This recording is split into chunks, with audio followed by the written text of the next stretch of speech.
మోకాల నొప్పులకు ఎటువంటి సర్జరీ లేకుండా ఎపియాన్ పెయిన్ క్లినిక్ అందిస్తున్న అత్యాధునిక చికిత్స.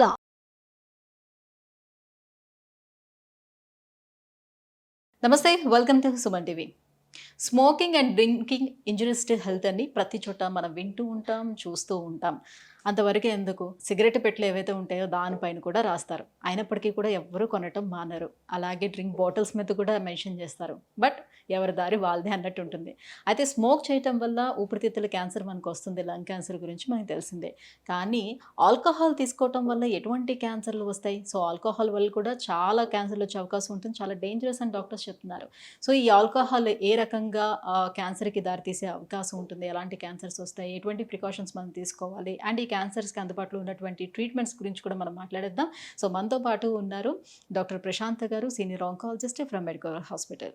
Hello sir. నమస్తే అండి. సో స్మోకింగ్ గురించి అందరికీ తెలిసిందే, చూపిస్తూ ఉంటారు. సో ఊపిరితిత్తుల నిండా ఎలా పట్టేసి ఉంటుందో, అది ఎలా పిండేస్తూ ఉంటారో, సో ఎలా వస్తూ ఉంటుందని చూపించినా కూడా ఆ క్షణానికి అనిపించినా తర్వాత దాన్ని వదిలేస్తున్నారు, కంటిన్యూ చేస్తూనే ఉన్నారు.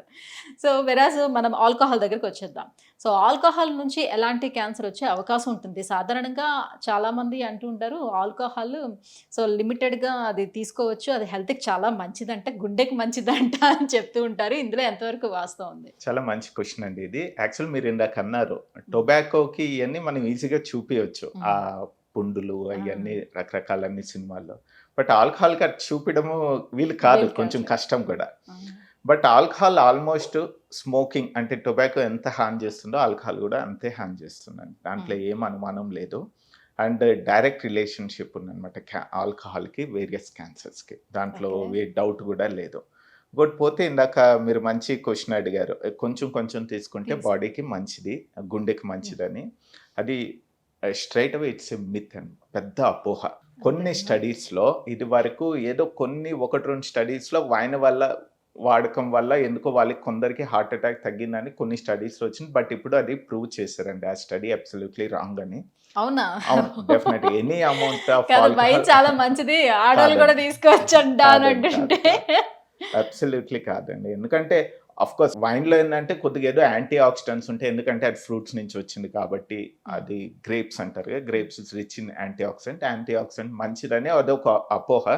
కానీ దాంతోపాటు మనకి ఇథనాల్ అని ఇవన్నీ మనకి వస్తాయండి, అవి వాటి వల్ల మనకి చెడు ఏదైతే ఉంటుందో అది జరుగుతుంది అనమాట. సో అట్లాంటిది ఏం లేదండి, అది పెద్ద అపోహ. As per WHO, World Health Organization అయితే any amount of alcohol is bad for health, దాంట్లో ఏం అనుమానం లేదు. ఆల్కహాల్కి ఎంత దూరం ఉంటే అంత మంచిది. అంటే ఈ మధ్యకాలంలో ఈ సోషల్ డ్రింకింగ్ అనేది చాలా ఎక్కువ పెరిగిపోతూ వస్తుంది. సో అది కూడా ఒక మర్యాద లాగా ఫీల్ అవుతూ వస్తున్నారు అనమాట. సో నెమ్మదిగా అలా అలవాటు అయ్యి ఇంకా కంప్లీట్గా అలవాటు చేసుకునే దాఖలాలు కనిపిస్తున్నాయి మనకి ఎక్కువగా. అంటే కేవలం ఎలాంటి క్యాన్సర్స్ వచ్చే అవకాశం ఉంటుంది?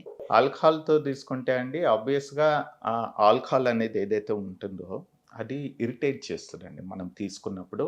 అది లోకల్గా సో నోట్కి ఇరిటేట్ చేస్తుంది, గొంతు ద్వారా వెళ్ళాలి, గొంతుని ఇరిటేట్ చేస్తుంది. డైరెక్ట్ ఇరిటేషన్ చేయడం వల్ల నోటి క్యాన్సర్ కానీ గొంతు క్యాన్సర్ కానీ రావడానికి కారణం ఉంటుంది. ఇదే కాకుండా లివర్ క్యాన్సర్ కానీ పేగుల్ క్యాన్సర్ కానీ, ఆడవాళ్ళల్లో చూసుకుంటే రొమ్ము క్యాన్సర్ రావడానికి ఆల్కహాల్ ఒక కారణం అండి. రిస్క్ ఎక్కువ ఉంటుంది, మహిళలు ఎవరైతే ఆల్కహాల్ కన్సంప్షన్ ఎక్కువ చేస్తుంటారో వాళ్ళల్లో రొమ్ము క్యాన్సర్ రావడానికి రిస్క్ ఎక్కువగా ఉంటుంది. ఎందుకంటే ఈ ఆల్కహాల్ అనేది ఆబ్వియస్గా మనం తీసుకున్న ఆల్కహాల్ అనేది డైజెస్ట్ అయ్యి మెటబాలైజ్ అనేది వాళ్ళని లివర్ చేస్తున్నాయి. లివర్ చేసినప్పుడు ఆ ఇథైల్ ఆల్కహాల్ అనేది అసిటాల్డిహైడ్ అనే ఒక ప్రోడక్ట్గా మారుతుంది అది. ఓకే, ఆ ప్రోడక్ట్ అనేది దానికి ఒక లక్షణం ఉంటుంది, అది మన డిఎన్ఏని డ్యామేజ్ చేస్తుంది అనమాట. అంటే జన్యులోపం అంటే బాడీలో కణాలు ఉంటాయి, కణాల్లో డిఎన్ఏ అనేది ఉంటుంది. క్యాన్సర్ రావాలంటే ఆ డిఎన్ఏ డ్యామేజ్ అవుతేనే మనకి క్యాన్సర్ వస్తుంది.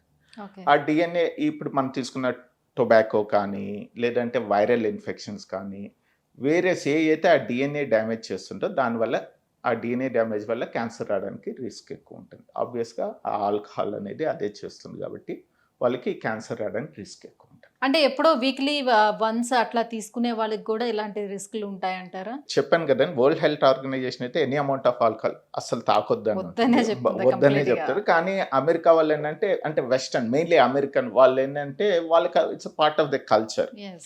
వాళ్ళు వేరే స్టడీస్ వాళ్ళకి నార్మల్, అది వేరే స్టడీస్ వల్ల వాళ్ళు ఏం చేశారంటే ఒక లిమిట్ అనేది పెట్టారండి. ఒక లిమిట్ పెట్టి ఈ లిమిట్ని అయితే మీరు క్రాస్ కాకండి. ఎందుకంటే ఆ లిమిట్ వరకు మీ లివర్ ఓకే, దాన్ని మెటబలైజ్ చేస్తుంది, పెద్ద ఇల్ ఎఫెక్ట్స్ ఉండవు అని వాళ్ళు నిర్ధారణ చేశారు. ఆ లిమిట్ అనేది ఏంటంటే ఇప్పుడు మగవాళ్ళలో తీసుకుంటే 2 డ్రింక్స్ పర్ డే అంటారు. ఆడవాళ్ళలో మరియు 65 సంవత్సరాలు దాటిన తర్వాత పెద్ద వయసు వాళ్ళు 1 డ్రింక్ పర్ డే. మళ్ళీ డ్రింక్ అంటే మనం క్లారిటీగా చెప్పాలి. డ్రింక్ అంటే అది క్వార్టర్ అంటారు, హాఫ్, ఈ డ్రింక్ అంటే ఏందనేది క్లారిటీగా చెప్పాలి. 1 డ్రింక్ అంటే 10 నుంచి 12 గ్రాముల ఆల్కహాల్ని 1 డ్రింక్ అంటారు. ఓకే, సో మీకు అందాజుగా చెప్పాలనుకుంటే మగవాళ్ళల్లో విస్కీ కానీ వాటిల్లో ఏంటంటే 40 to 42% ఉంటుంది అనమాట ఆల్కహాల్. సో అప్రాక్సిమేట్గా 50 to 60 ml per day is permissible మగవాళ్ళల్లో. ఆడవాళ్ళలో ఎగ్జాక్ట్గా సగం 30 ml.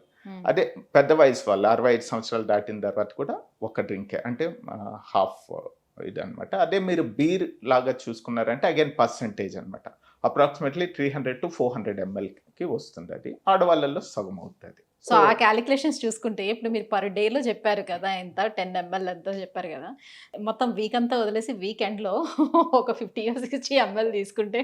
చాలా మంచి క్వశ్చన్, అది ఎక్సలెంట్ క్వశ్చన్. ఎందుకంటే నేను ఈ మధ్య మామూలుగా వీళ్ళు కార్పొరేట్స్లో వెళ్ళి నేను టాక్ ఇస్తుంటాను హెల్త్, ఇదే క్వశ్చన్ అడుగుతారు నన్ను. ఎందుకంటే ఈ ఆల్కహాల్ మీద నేను ఎప్పుడైతే మాట్లాడతాను, we spend around 30 to 45 minutes on this topic. ఎందుకంటే వాళ్ళకి చాలా కామన్ కాబట్టి వాళ్ళ ఉన్న డౌట్స్ అన్ని తీర్చుకుంటారు. చాలా మంచి క్వశ్చన్ అడిగారు. అట్లా అలౌడ్ లేదండి. పర్ డే 2 డ్రింక్స్ అంటే మగవాళ్ళల్లో 2 డ్రింక్సే. 5 రోజులు కాకుండా 6వ రోజు 12 డ్రింక్స్ తాగడం అంటే ఇట్స్ నాట్ అలౌడ్. అది సింపుల్ కాన్సెప్ట్ అండి. అంతకన్నా ఎక్కువ మన లివర్కి అది ఆబ్వియస్గా లివరే మెటబలైజ్ చేయాలండి. లివర్ అనేది సింపుల్ చెప్తాను, ఎందుకంటే అందరికి అర్థమయ్యేటట్టు చెప్తాను. లివర్ అనేది చాలా బిజీ ఆర్గాన్ అండి, చాలా ఇంపార్టెంట్, చాలా బిజీ ఆర్గాన్. ఎందుకంటే మనము తీసుకున్న ఫుడ్ కానీ డైజెషన్లో అది it plays a major role. Immunity కానీ ఇట్లాగా రకరకాల దానికి ఫంక్షన్స్ ఉంటుంది అనమాట. అది ఆల్రెడీ బిజీ అయినప్పుడు మనం అన్నెసరీగా ఇంకో ఎక్స్ట్రా ఫంక్షన్ ఇస్తున్నాం. ఒక రకంగా అయితే చేస్తారు సింపుల్గా. ఇంకా సింపుల్గా ఇప్పుడు మీరు యాంకర్, మీ కంపెనీలో యాంకర్ కాకుండా సమ్ ఆడిటింగ్ వర్క్, అది మీ పని కాదు, అది మీకు ఇచ్చారు అనుకోండి, మీరు ఏం చేస్తారు, ఆడిటింగ్ ఓకే చేసినా మీ రెగ్యులర్ వర్క్ సఫర్ అవుద్ది, అంతే కదా. ఎగ్జాక్ట్లీ, లివర్ కూడా అంతే, దాని పని వేరే అండి. దాన్ని అనవసరంగా మనం ఆల్కహాల్ ఇచ్చి అది ఇచ్చి దాన్ని రెగ్యులర్గా చేసే పని మనం చేయడం లేదు కాబట్టి ఇల్ ఎఫెక్ట్స్ అన్ని దానివల్లే వస్తుంది. రైట్, లేడీస్ తీసుకున్నట్లయితే రొమ్ము క్యాన్సర్ వచ్చే అవకాశాలు ఉంటాయని చెప్తున్నారు కదా. అట్ ద సేమ్ టైం ఏంటంటే వాళ్ళకి యూట్రస్ కూడా ఎఫెక్ట్ అయ్యే ఛాన్స్ ఎంతవరకు ఉంటుంది? ఇప్పుడు బిఫోర్ మ్యారేజ్ వరకు ఆల్కహాల్ తీసుకునే అలవాటు ఉండే వాళ్ళకి తర్వాత పిల్లలు పుట్టే అవకాశం అసలు వాళ్ళకి ఉంటుందా? ఎంత ఎఫెక్ట్ అవుతుంది వాళ్ళ యూట్రస్ కూడా? ఈ ఆల్కహాల్ వల్ల ఈ ఈస్ట్రోజన్ అనేది పెరుగుతుంది అనేది ఒక కాన్సెప్ట్ ఉందండి. దానివల్ల అది ఎక్కువ అవడం వల్ల ఉండే సైడ్ ఎఫెక్ట్స్ అన్ని వాళ్ళలో ఉంటాయన్నమాట. అందులో ఒకటి క్యాన్సర్ రావడం, యూటరైన్ క్యాన్సర్ కానీ, రొమ్ము క్యాన్సర్ కానీ, ఈవెన్ ఓవేరియన్ క్యాన్సర్ కానీ, ఇవన్నీ రావడానికి ఆల్కహాల్ అనేది అంటే రిస్క్ ఎక్కువ ఉంటుంది. సపోజ్ 2 గ్రూప్స్ తీసుకున్నారనుకోండి, ఏ మహిళలు అయితే ఆల్కహాల్ ఎక్కువ కన్జ్యూమ్ చేస్తారో వాళ్ళకి క్యాన్సర్ వచ్చడానికి ఛాన్సెస్ ఎక్కువ. సరే, సాధారణంగా లివర్ క్యాన్సర్ అని అంటేనే ఇట్లాంటి అలవాట్లు ఎవరైనా ఉంటేనే మాక్సిమం ఎక్కువగా లివర్ క్యాన్సర్ వచ్చే అవకాశం ఉంటుందని అనుకుంటూ ఉంటారు. బట్ ఎలాంటి అలవాట్లు లేని వాళ్ళలో కూడా ఇటీవల కాలంలోనే లివర్ క్యాన్సర్ అనేది చూస్తున్నాం. సో వాళ్ళు పాపం ఐడెంటిఫై అయిన వెంటనే కూడా చాలా డిస్టర్బ్ అయిపోతారు. నాకు ఎలాంటి అలవాట్లు, చెడు అలవాట్లు లేవు, బట్ నాకెందుకు వచ్చింది లివర్ క్యాన్సర్ అని. ఏముండొచ్చు ఇంకా రీజన్స్ అంటారు? లివర్ క్యాన్సర్ అనేది one of the dreadful disease and prognosis అనేది అంత మంచిగా ఉండదు. ఎందుకంటే అది మనం డయాగ్నోస్ చేసే టైంకి అడ్వాన్స్ స్టేజ్లోనే డయాగ్నోస్ చేస్తాం. సో ఆల్కహాల్ కాకుండా మెయిన్ కారణం ఏంటంటే హెపటైటిస్ ఇన్ఫెక్షన్ అండి, ఎస్పెషల్లీ హెపటైటిస్ బి. ఆ వైరస్ అది క్రానిక్ ఇన్ఫెక్టివ్ కండిషన్ అనమాట. హెపటైటిస్ బి ఇన్ఫెక్ట్ అయిన వాళ్ళకి లివర్ క్యాన్సర్ వచ్చేదానికి ఎక్కువ ఛాన్సెస్ ఉంటుంది. అదే కాకుండా ఏదైనా ఆల్కహాలే కాకుండా ఏదైనా వేరియస్ కారణాల చేత లివర్ మీద సిరోసిస్ ఆఫ్ లివర్ అంటారు, లివర్ డ్యామేజ్ అయిన కండిషన్ సిరోసిస్ ఆఫ్ లివర్ అంటారు. ఆల్కహాలే కాదు, వేరియస్ కెమికల్స్, వీటి వల్ల, ఒక్కోసారి మెడికేషన్స్ వల్ల, వీటి వల్ల కూడా అవుతుంది. సో ఆ లివర్ అయితే ఎప్పుడైతే డ్యామేజ్ అవుతుందో వాళ్ళకి లివర్ క్యాన్సర్ వచ్చేదానికి ఛాన్సెస్ ఎక్కువ ఉంటాయి. రైట్. సో ఈ మధ్యకాలంలో వచ్చినటువంటి ట్రీట్మెంట్స్లోని ఎటువంటి అత్యాధునిక చికిత్సా పద్ధతులు అందుబాటులోకి వచ్చేసాయి మనకి ఈ క్యాన్సర్స్కి? క్యాన్సర్కి ముఖ్యంగా 3 రకాల ట్రీట్మెంట్ అండి. ఒకటి ఆపరేషన్ సర్జరీ, 2 వచ్చి రేడియేషన్ ట్రీట్మెంట్, 3 సిస్టమిక్ థెరపీ అంటారు. అంటే వాడుక భాష మామూలు కీమోథెరపీలో అవి అంటాం కదా, అంటే మెడిసిన్ ద్వారా ఇచ్చేది. సో ఇది వరకు పోల్చుకుంటే చాలా అడ్వాన్స్మెంట్స్ వచ్చాయండి. ఇప్పుడు నేను రేడియేషన్ ఆంకాలజిస్ట్ని. రేడియేషన్ వరకు తీసుకుంటే మటుకు ఐజీఆర్టీ అని, ర్యాపిడ్ ఆర్క్ అని, ఎస్ఆర్ఎస్ ఇట్లా రకరకాల టెక్నిక్స్ వచ్చాయి. బేసికల్గా ఏంటంటే ఇది వరకు మేము 20 years బ్యాక్ ఏంటంటే క్యాన్సర్కి రేడియేషన్ అయితే ఇచ్చేవాళ్ళం, కానీ విపరీతమైన సైడ్ ఎఫెక్ట్స్ ఉండేవి. ఈవెన్ పేషెంట్కి క్యాన్సర్ నయమైనా కూడా వాళ్ళు మమ్మల్ని కొంచెము తిట్టుకునేవాళ్ళు అనమాట. ఎందుకు డాక్టర్ గారు మాకు ఇన్ని సైడ్ ఎఫెక్ట్స్ ఇచ్చారు, క్వాలిటీ ఆఫ్ లైఫ్ చాలా ఎఫెక్ట్ అవుతుంది అని బాగా బాధపడేవాళ్ళు క్యాన్సర్ నయమైనా కూడా. ఇప్పుడు లక్కీగా ఉండేంటంటే ఇప్పుడున్న అడ్వాన్స్ టెక్నిక్స్లో ఏంటంటే మనం ఎక్కడైతే క్యాన్సర్ ఉంటుందో ఆ భాగంలోనే మనము ఫోకస్ చేయడం జరుగుతుంది. ఏదైతే చుట్టూ నార్మల్ స్ట్రక్చర్స్ ఉంటాయో అవాయిడ్ చేస్తాం అనమాట. సో దానివల్ల ఏంటంటే క్వాలిటీ ఆఫ్ లైఫ్ చాలా బాగుంటుందండి రేడియేషన్ ద్వారా. ఇంకోటి ఏంటంటే ఇదివరకు ఒక పెద్ద వయసు వాళ్ళకి ట్రీట్మెంట్ ఇవ్వడానికే భయపడేవాళ్ళు, ఆ వయసు తట్టుకోలేరు అని. కానీ ఇప్పుడు రేడియేషన్ అనేది మేము 80-90 years వాళ్ళకి కూడా ఇస్తున్నాము. బ్రహ్మాండంగా టాలరేట్ చేస్తున్నారు, మంచి రిజల్ట్స్ వస్తున్నాయి. ఆఫ్ కోర్స్ డోస్ ఇవన్నీ క్యాన్సర్కి వేరియేషన్ ఉంటుంది అనమాట. అట్లాగే సర్జరీని తీసుకుంటే మటుకు ఇప్పుడు ఆర్గాన్ ప్రిజర్వేటివ్ సర్జరీస్ అని వచ్చాయి అనమాట. మినిమలీ ఇన్వేసివ్ అంటారు. అంటే ఈ రోబోటిక్ పద్ధతులు కానీ, లాప్రోస్కోపిక్ పద్ధతులు కానీ చాలా, అంటే ఇది వరకు క్యాన్సర్ ఉంటే ఆ భాగం తీయడాలు ఇవన్నీ ఉండేటివి, అంటే ఎక్స్టెన్సివ్ సర్జరీస్ ఉండేటివి. ఇప్పుడు ఏంటంటే ఈ పద్ధతుల వల్ల ప్లస్ ఏంటంటే మంచి ప్లాస్టిక్ సర్జరీ, ఫ్రీ ఫ్లాప్స్ అని ఇవన్నీ వేస్తారు అన్నమాట. ఒకసారి నోటి క్యాన్సర్ అంటే మొత్తం తీయాల్సి వచ్చేది, ఇప్పుడు అట్లాంటి అవసరం లేదు. మంచి ప్లాస్టిక్ సర్జరీ పద్ధతులు వచ్చాయి. అంటే క్యాన్సర్ కణితిని తీసేసిన వెంటనే కూడా వీళ్ళకి ప్లాస్టిక్ సర్జరీ ఇమీడియట్ గా ఆల్మోస్ట్ సేమ్ సిట్టింగ్ లోనే చేసేస్తారండి.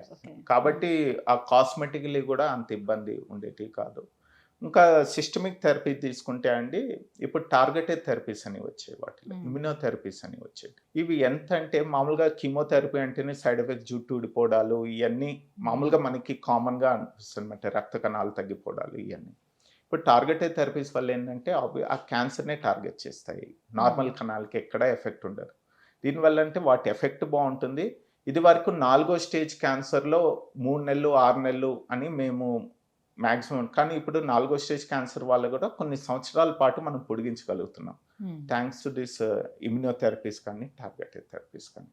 సో ఒక్కటేంటంటే కొంచెం ఎక్స్పెన్సివ్ అండి, బట్ ఇప్పుడు గవర్నమెంట్ ప్రయత్నం అయితే చేస్తుంది. ఇది వరకు మీరు పోల్చుకుంటే కాస్ట్ అయితే చాలా వరకు తగ్గుతున్నాయి. ఇంకా ఫ్యూచర్లో కూడా అందరికి అందుబాటులో వస్తున్నాయి. Thank you sir, thank you so much.